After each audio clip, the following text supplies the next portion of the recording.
Vážení rodičia, milí poslanci, milí naši priaznivci, ale i široká verejnosť, ktorej neuniklo zasadnutie Mestského zastupiteľstva zo dňa 6.11.2025. Chcela by som hneď na úvod povedať, že cieľom môjho vyhlásenia nie je nikoho očierňovať, na nikoho útočiť, ani zavádzať žiadnymi polopravdami. Považujem za svoju povinnosť reagovať na slová, ktoré odzneli voči mne ako riaditeľke základnej umeleckej školy, voči mojim zamestnancom a tiež voči rodičom našich žiakov. Od začiatku môjho pôsobenia na poste riaditeľky umeleckej školy som stále čelila nedostatku finančných prostriedkov a vytýkaniam, že umelecká škola je pre naše mesto nadštandard a tým, že nepatrí do povinného školstva, ani nemusí byť. Napriek tomu nás mesto nechalo fungovať a áno, doplácalo a dopláca nám z mestských financií, za čo sme mu veľmi vďační. Preto sme sa snažili a stále sa snažíme túto pomoc mestu vracať tým, že sa pravidelne so žiakmi, ale aj so samotnými zamestnancami zúčastňujeme na všetkých podujatiach, na ktoré nás mesto, ale aj všetky organizácie v meste oslovia. Zoznam všetkých podujatí, na ktorých sme sa zúčastnili, si môžete pozrieť na našej webovej stránke v správach o výchovno-vzdelávacej činnosti za uplynulé školské roky. A nebolo ich málo. Robili sme to vždy bez nároku na akýkoľvek honorár, čím sme mestu ušetrili finančné prostriedky, často na úkor voľného času. Učitelia za aktivitu mimo pracovného času majú nárok na 1-2 hodiny náhradného voľna. Ja som tieto aktivity robila za ďakujem. Dovolte mi niekoľko faktov a zavedených opatrení. Najprv vadilo, že máme v kolektíve veľa dôchodcov, ktorých mzdy sú vyššie ako mladých zamestnancov. Treba s tým niečo urobiť. Áno, urobilo sa. Aktuálne máme jedného zamestnanca v dôchodkovom veku, ktorý nie je zamestnaný na pracovnú zmluvu. Potom vadili nadčasové hodiny zamestnancov, o ktorých som už rozprávala mnohokrát a snažila som sa to vysvetliť. Treba s tým niečo urobiť. Áno, urobilo sa. Nevypláca sa nikomu ani 1 jediná hodina práce nadčas. Zredukovať počet zamestnancov. Treba s tým niečo urobiť. Áno, urobilo sa. Prepustila sa učiteľka tanečného odboru, učiteľka hry na klavíri a učiteľka spevu. Viacero žiakov od týchto učiteľov ukončilo štúdium a ďalej nepokračovalo. Ostatní boli pridelení k iným učiteľom, čo spôsobilo navýšenie nadčasových hodín, ale tieto reálne odučené hodiny vyplácané neboli, ako som už spomínala. Následne k 36. a 31.7.2025 sme sa rozlúčili ešte s učiteľkou klavíra a jednou nepedagogickou zamestnankyňou, ktorá zastávala pracovnú pozíciu upratovačky. Tu len podotknem, že priestory na upratovanie sa nezmenšili. Na tieto pracovné pozície ani na žiadne iné nebol nikto prijatý do pracovného pomeru. Chcela by som upozorniť na to, že sme škola a nie krúžok, z čoho vyplývajú určité právne náležitosti a nie je ich málo. Ako škola vedieme povinnú školskú dokumentáciu, osobné spisy žiakov, vydávame rozhodnutia, vysvedčenia a mnoho ďalších dokumentov, ktoré vyplývajú z právnej legislatívy. Upozorňujem na to preto, že podľa počtu žiakov môže mať škola 2 zástupkyne riaditeľky školy. Pretože, ako aj mnohí z vás iste viete, že papierov stále pribúda a čo nie je na papieri, ako by ani nebolo.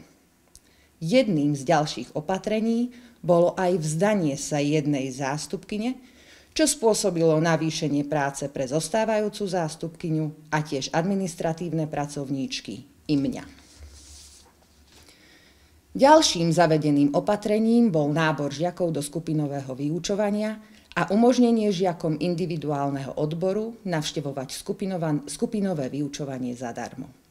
Týmto opatrením sa nám podarilo vyrovnať počet žiakov v individuálnom a skupinovom vyučovaní a tým získať väčšiu dotáciu na žiakov. Ďalším už zavedeným opatrením bolo nastavenie prijímania žiakov. Chcela by som upozorniť, že počas môjho pôsobenia vo funkcii, ale aj predtým sa vždy robili prijímacie skúšky. A áno, nepopieram, že sme prijímali takmer všetkých žiakov do prípravného štúdia. Stali sa aj prípady, že 5-6 ročné dieťa pred trojčlennou komisiou dostalo strach a nedokázalo povedať ani to, ako sa volá, a my sme mu napriek tomu dali šancu. A v priebehu prvých vyučovacích hodín sa deti osmelili a mnohokrát už ukončili absolvovaním. V uplynulom školskom roku sme sa s pani vedúcou odboru školstva dohodli, že znížime počet prijatých detí v individuálnom odbore z 300, čo je číslo zo štatistiky k 15.9.2024, na 260. Aktuálne máme v hudobnom odbore 264 detí. Na prijímacích skúškach sme mali v hudobnom odbore 80 detí, prijali sme 34, čo spôsobilo zníženie dotácie, avšak úsporu na mzdách. Treba si uvedomiť aj to, že ZUŽ nie je povinná a to má aj mnoho nevýhod. A jednou je aj fluktuácia žiakov, ktorú žiaľ nedokážeme ovplyvniť. Prijímacie skúšky máme v máji. Mnoho rodičov nás ale kontaktuje v septembri, že nepostrehli, že boli prijímacie skúšky, že dieťa sa rozhodlo v lete, že chce chodiť na nástroj a tak ďalej. Týmto rodičom a žiakom sme sa snažili vyhovieť dodatočnými prijímacími skúškami v septembri a v prípade, ak sa nejaké iné dieťa rozhodlo štúdium ukončiť, prijali sme ich. Dodatočné prijímacie skúšky do hudobného odboru sa už v septembri tohoto školského roku nekonali. Ďalším opatrením bolo zrušenie nepovinných predmetov. Ak dieťa, ktoré chodilo napríklad na hru na gitare a chcelo chodiť na spev, je možné z rámcových učebných plánov toto štúdium v kratšej časovej dotácii povoliť. V uplynulom školskom roku sme toto neumožnili, čo spôsobilo úbytok hodín v úväzkoch učiteľov a tým následne úsporu finančných prostriedkov. Jedným z ďalších navrhnutých opatrení bolo aj vzdanie sa budovy bývalej knižnice, avšak úspora by bola len okolo 1 000 eur. V spolupráci s mestom sa toto opatrenie nezaviedlo, nakoľko by bolo neefektívne. Vymenovala som opatrenia, ktoré už sú zavedené a reálne spôsobili zníženie potreby finančných prostriedkov. Avšak jednotkový koeficient na jedného prepočítaného žiaka, ktorý určuje štát, bol v roku 2024 103,86, pre rok 2025 sa znížil na 98,90 a priamo úmerne s tým sa znížil počet financií od štátu na jedno dieťa v ZUŠ, v materských školách aj v ŠKDčkách. Navyšovanie platov zamestnancov. Kto trochu sleduje dianie okolo školstva, vie povedať, že Odborový zväz pracovníkov školstva a vedy na Slovensku je silný a pre svojich pracovníkov sa snaží zlepšovať podmienky najviac ako sa dá. Určite ste postrehli, že od septembra sa zo zákona navyšovali platy zamestnancov v školstve o 7% a od januára o ďalších 5 plus 2%. Odborovému zväzu sa podarilo vybojovať toto navýšenie, čo spôsobilo originálnym kompetenciám, ako sú zušky, materské školy, školské kluby detí, ďalšie komplikácie, nakoľko aj tak bojujeme s nedostatkom financií. Tieto financie by mal štát zriaďovateľom postupne dofinancovať. Takže síce tieto finančné prostriedky do rozpočtu na rok 2026 napočítať musíme, veríme, že v závere roku 2026 si budeme môcť povedať, že boli zriaďovateľovi vykompenzované. Toto žiaľ ovplyvniť nevieme, ale veríme, že odborári na to dohliadnú. A keď sme pri odborároch, tak mi dovolte sa vyjadriť aj ku kolektívnej zmluve základnej umeleckej školy. Cieľom kolektívnej zmluvy v ktorejkoľvek organizácii je zabezpečiť zamestnancom isté výhody nad rámec zákonníka práce. Naša kolektívna zmluva je zverejnená na našej webovej stránke školy a nie je žiadnym tajomstvom.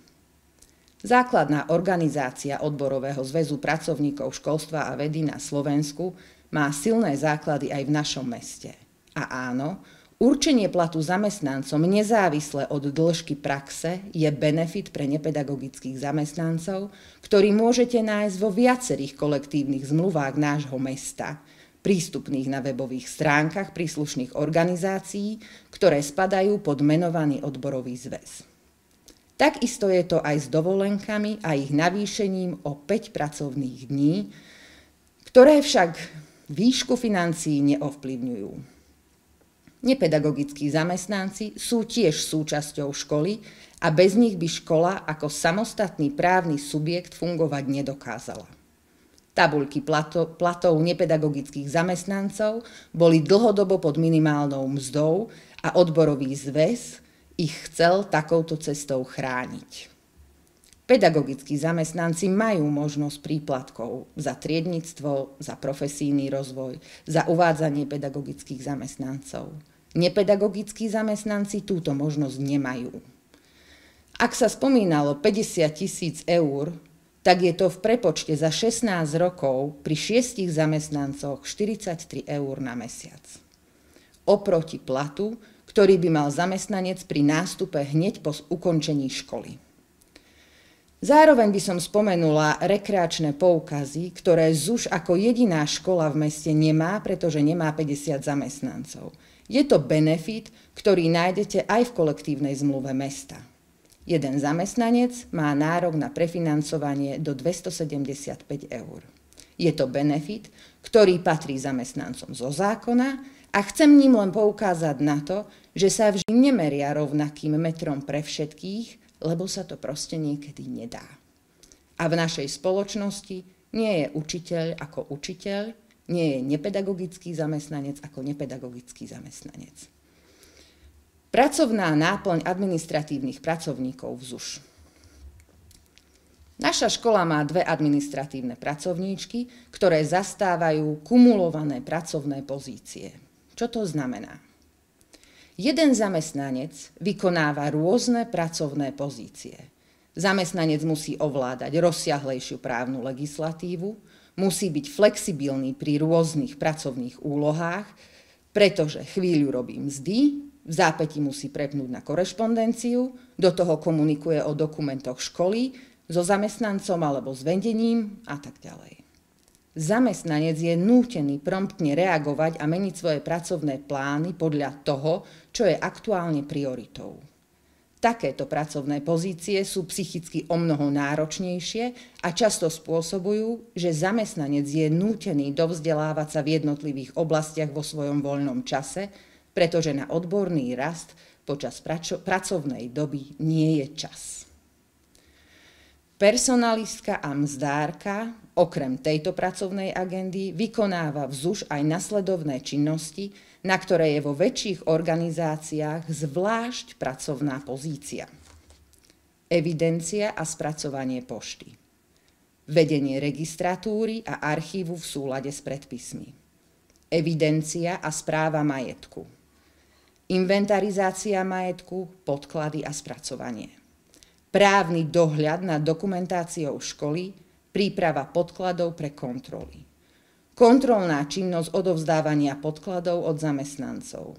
Správa používateľských účtov, hesiel, školského informačného systému, administrácia elektronickej schránky, administrácia e-mailov, evidencia výdavkov z dobrovoľného vstupného, štatistické zisťovania a výkazy, organizačné zabezpečenie školských podujatí, administratíva ohľadom GDPR, iné bežné administratívne práce, napríklad príprava podkladov do kroniky, zabezpečovanie hygienických a kancelárskych potrieb pre zamestnancov a tak ďalej. Účtovníčka a rozpočtárka školy vykonáva okrem činností vyplývajúcich z tejto pracovnej pozície aj nasledovné činnosti. Vedie administratívnu agendu školy, vykonáva správu školských dokumentov, smerníc, rozhodnutí a oznámení, venuje sa právnej agende, vytvára interné smernice podľa aktuálnych zmien v zákonoch. orientácia v právnej legislatíve, komunikácia s právnym poradcom v prípade potreby. Vedie školskú korešpondenciu, komunikáciu so zriaďovateľom, inštitúciami a rodičmi. Kontroluje odovzdané dokumenty od zamestnancov týkajúcich sa iných oblastí ako mzdárka, napríklad čiastočná úhrada príspevkov zákonných zamestnancov a tak ďalej. Vedie správu oblasti desegregácie, komunikuje s dodávateľmi a zmluvnými partnermi, spolupracuje pri inventarizácii, pripravuje podklady, ich spracovanie a inventarizáciu účtov. Vedie IT agendu a technickú podporu v škole. V rámci administrácie rieši tiež elektronickú schránku a e-maily. Má na starosti webovú stránku školy. V spolupráci s vedením spracováva žiadosti o dotácie. Eviduje platby od rodičov, vedie účtovnú agendu občianskeho združenia rodičov, finančné toky vo vzťahu občianskeho združenia a ZUŠ.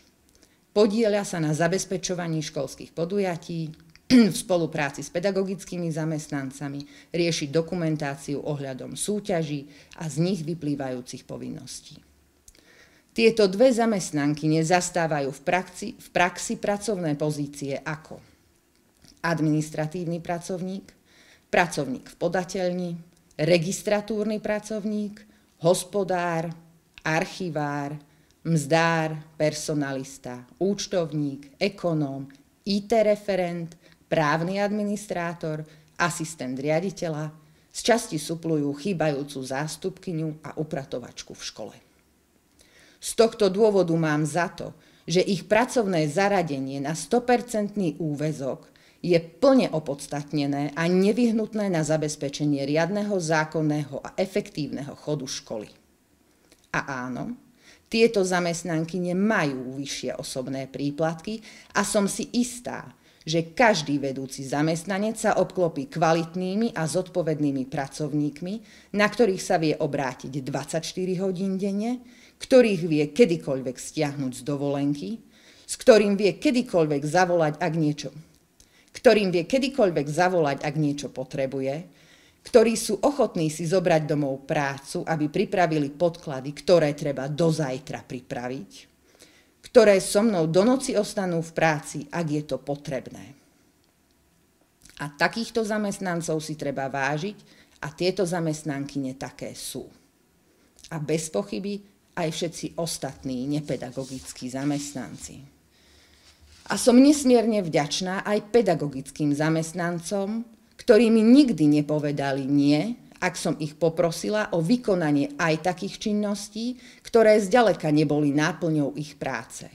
Napríklad boli x-krát hrať pre rôzne organizácie, kde by si za bežných okolností mohli vypýtať honorár, ale neurobili to a mnohokrát to ešte ich stálo vlastné financie či na dopravu, oblečenie alebo vizáž.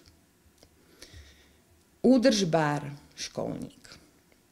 Počas mojej existencie v tejto základnej umeleckej škole som zažila viacero údržbárov a preto viem ich prácu porovnať.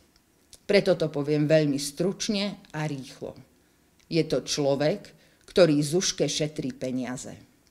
Vykonáva nám práce, na ktoré si nemusíme volať externé firmy. Len ako príklad. Maliarské práce v dnešnej dobe 1 meter štvorcový 3 eurá. Pre predstavu, jedna bežná miestnosť 50 metrov štvorcových rovná sa 150 eur. Sme v 3 budovách. Výmena okien. Jedno okno 150 eur s výspravkami. Položenie zámkovej dlažby 1 meter štvorcový 30 eur. Osadenie zárubní, jedna zárubňa 50 eur. Položenie plávajúcej podlahy 1 meter štvorcový 7 eur. Sádrokartón 18 eur. 1 meter štvorcový. Vodárenské práce, stavebné práce, zváračské práce, montuje nábytky, vyrába rekvizity pre literárno-dramatický odbor, spolupodiela sa na prípravách všetkých podujatí, je nápomocný pre všetkých zamestnancov. Jeho vlastné autoškola využíva na prepravu čohokoľvek, čo potrebujeme. nábytku, stavebného materiálu, rekvizít. Využíva často svoje súkromné náradie, ktorému škola nevie zabezpečiť. Bez akýchkoľvek iných finančných prostriedkov, či na pohonné hmoty, či za zapožičanie náradia. Áno, nevymieňa okná každý deň, ani neukladá každý deň plávajúcu podlahu, ani dlažbu a ani každý deň nemaľuje. Jednak nemáme toľko peňazí, aby sme si to mohli dovoliť všetko obnovovať naraz, ale postupne, ak sa nám podarí niečo ušetriť, tak sa obnoví celá trieda. Od podlahy cez zárubne, dvere, okná a všetko robí sám. Aktuálne prerába šatňu pre tanečný odbor. Od prívodu vody, cez obklady na steny, cez výrobu sprchových kútov, cez ukladanie dlažby, až po výspravku a maľovanie stien, výrobu závesného systému, renováciu lavičiek, oddelenie priestoru sádrokartónovou priečkou. Cez prázdniny, keď ostatní dovolenkujú, sa on nezastaví. A k tomu samozrejme všetky bežné údržbárske práce.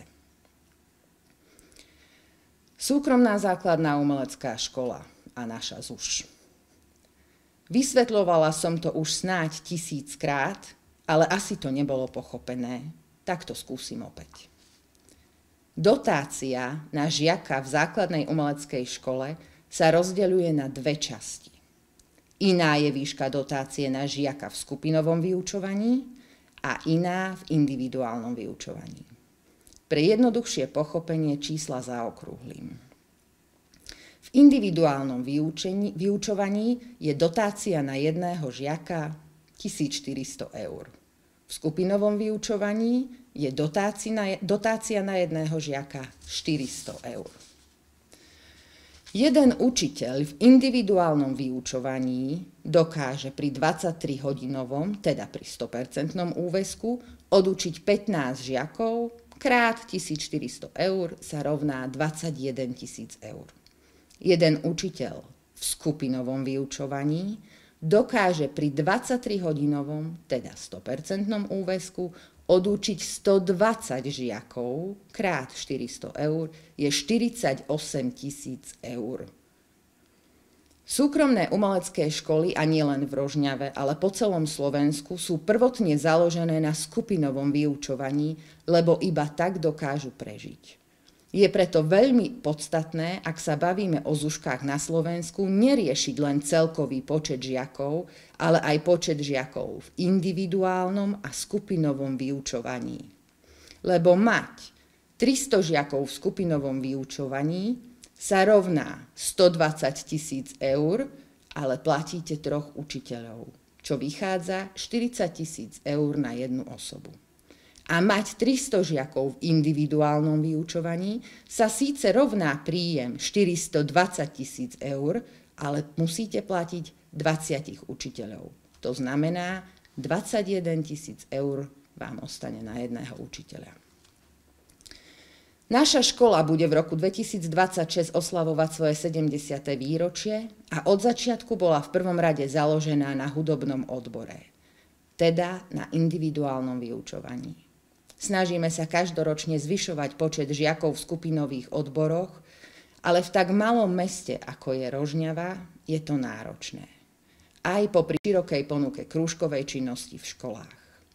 Aktuálne sa nám podarilo aspoň vyrovnať počty žiakov v skupinovom a individuálnom vyučovaní. Deti z Rožňavy a deti z obcí. K tejto téme len pár vied. Nie je v mojej kompetencii žiadať starostov obcí o dofinancovanie finančných prostriedkov na deti, ktorých trvalý pobyt je mimo Rožňavy. Určite však viem, že ak by mali rodičia možnosť prihlásiť svoje deti do základnej umeleckej školy v ich obciach, kde majú trvalý pobyt, bolo by to pre nich pohodlnejšie a úspornejšie. Ale žiaľ, túto možnosť nemajú. A ak by mali aj ZUŠky svoje školské obvody, tak ako to majú základné školy, tak v prípade existencie 2 ZUŠiek a obe sú v Rožňave, tak by asi spadali sem. Zasadnutie rodičov, teda triednych dôverníkov. Toto zasadnutie sa uskutočnilo 27.10. o 16. hodine v našich priestoroch. Vedenie odboru školstva bolo vopred informované o tomto plánovanom zasadnutí a slovne požiadané, aby sa tohto zasadnutia zúčastnil niekto z mesta, aby sme predišli ďalším konšpiračným teóriám o tom, ako burcujem rodičov proti zriaďovateľovi. Zasadnutia sa zo strany mesta nikto nezúčastnil. Hlavným bodom programu bolo schváliť výšku príspevku do občianskeho združenia rodičov v školskom roku 2025-26. V rámci diskusie sa otvorila aj téma navyšovania čiastočnej úhrady príspevkov zákonných zástupcov do ZUŠ, teda školného. Z tohto zasadnutia existuje zápisnica, s ktorou boli oboznámení rodičia našich žiakov. Žiadna petícia zo strany rodičov ani zo strany zamestnancov neexistuje. Aspoň ja o nej do tejto chvíle neviem.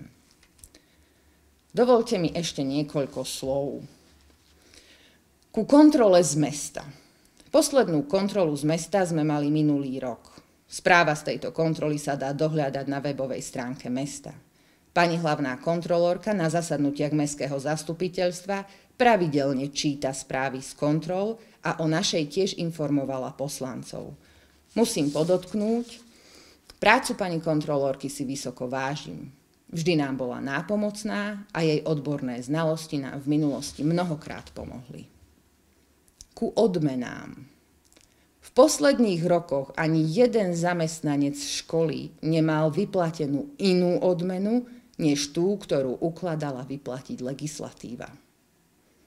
Ku môjmu odvolaniu a nepokárhaniu. Som tiež len človek, ktorý robí chyby, nesie za nich zodpovednosť a snaží sa z nich poučiť. Ak by existovalo nejaké vážne pochybenie na mojej strane ako riaditeľky školy, čo nehospodárne nakladanie s finančnými prostriedkami bez pochyby je, sama by som sa funkcie riaditeľky školy vzdala. Ale nie som si vedomá žiadneho ani menej závažného pochybenia. Začiatkom roku 2025 mi bol za zníženú úroveň kvality vykonávanej práce odobratý osobný príplatok v plnej výške a príplatok za riadenie mi bol ponechaný len ten, ktorý určuje zákon. Nesúhlasím, že by sa úroveň kvality mojej práce znížila, ba práve naopak. Ale vnímala som to ako skrytú kompenzáciu za osobné príplatky 3 nepedagogických zamestnancov a odobratie príplatkov som nakoniec podpísala. Ide o sumu 850 eur za mesiac. Tak neviem, či je to pokarhanie, ale ako pochvalu to rozhodne nevnímam. Všetky fakty, ktoré v tomto vyhlásení uvádzam, sú zriaďovateľovi známe a nepočuje ich prvýkrát. Všetky moje kroky, zavádzané opatrenia i stretnutie s rodičmi bolo vopred so zriaďovateľom prekonzultované. Dovolte mi v závere ešte pár slov. Naozaj nie je môjim cieľom nikomu ubližovať ani nikoho očierňovať. Mojou snahou je udržať dobré meno našej školy, dobré meno všetkých zamestnancov a dobré meno našich žiakov a ich rodičov. Mám za to, že finančné prostriedky, ktoré dopláca zriaďovateľ na originálne kompetencie, teda materské školy, školské kluby detí, základnú umeleckú školu, kvôli neschopnosti štátu sú naozaj vysoké a mesto by ich mohlo využiť v akejkoľvek inej oblasti.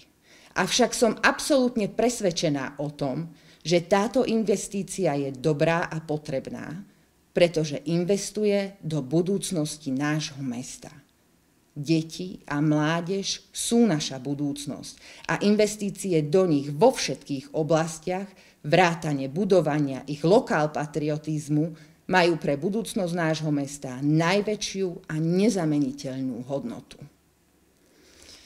Chcem touto cestou osloviť a zároveň vyzvať poslancov nášho mesta, či ešte raz nezvážia svoje rozhodnutie o schválení všeobecne záväzného nariadenia o čiastočnej úhrade príspevkov zákonných zástupcov, kým nenadobudne svoju právoplatnosť, to znamená, kým neuplynie 15 dní, odkedy je toto všeobecne záväzné nariadenie vyvesené na úradnej tabuli mesta, aspoň o presunutie termínu účinnosti z 1.1.2026 na 1.9.2026. Som si vedomá, že mesto pracuje s kalendárnym rokom, ale organizácie, ktorých sa platnosť tohoto VZN týka, pracujú so školským rokom. Predišli by sme tak mnohým problémom. Napríklad problémy s počtami žiakov, ktoré sme nahlasovali v štatistike k 15.9.2025. Podľa mojich predbežných prieskumov sa počet žiakov v ZUŠ zníži pod hranicu, ktorú ustanovuje platné VZN o určení výšky finančných prostriedkov určených na mzdy a prevádzku na žiaka ZUŠ, materských škôl a tak ďalej. A tým nám hrozí možné zníženie štátnej dotácie o 50% na nasledujúcich 6 mesiacov. Výsledok v našom prípade bude školné, ktoré sa v predpokladanej výške nevyzbiera, ak žiaci ukončia štúdium, ohrozená dotácia na žiakov a sme opäť v mínusových číslach. K materským školám a školským klubom detí sa vyjadriť neviem. Milí zuškári, tak ako sú ťažké chvíle v živote človeka, sú aj ťažké chvíle v živote školy. Niekedy trvajú krátko, niekedy dlhšie a niekedy až príliš dlho. Ale práve takéto chvíle dokážu ľudí spojiť a vytvoriť pevný a nezlomný tím. A verím, že krízové obdobie, ktorým si samosprávy prechádzajú, by mohlo spojiť aj všetkých obyvateľov nášho mesta, okresu a možno aj Gemera. Veď tu sme doma a všetci máme spoločný cieľ. Žiť tu šťastne. Ako prílohu k tomuto vyhláseniu vám so súhlasom mojich zamestnancov prikladám výplatné pásky nasledovných zamestnancov ZUŠ. Lenka Vilimová, účtovníčka, ekonómka, rozpočtárka, administratívna pracovníčka. 20 rokov odrobených v ZUŠ, celkovo odrobených 33 rokov s vysokoškolským vzdelaním 2. stupňa. Jana Dovcová, personalistka, mzdárka, administratívna pracovníčka, odrobených 28 rokov v ZUŠ, celkovo 32 rokov. Rastislav Manko, školník, údržbár, odrobených 4 roky v ZUŠ, celkovo 12 rokov oficiálne. Monika Kerekešová, riaditeľka ZUŠ, v ZUŠ 19 rokov, z toho 11 rokov ako riaditeľka školy. Ďakujem vám všetkým za pozornosť.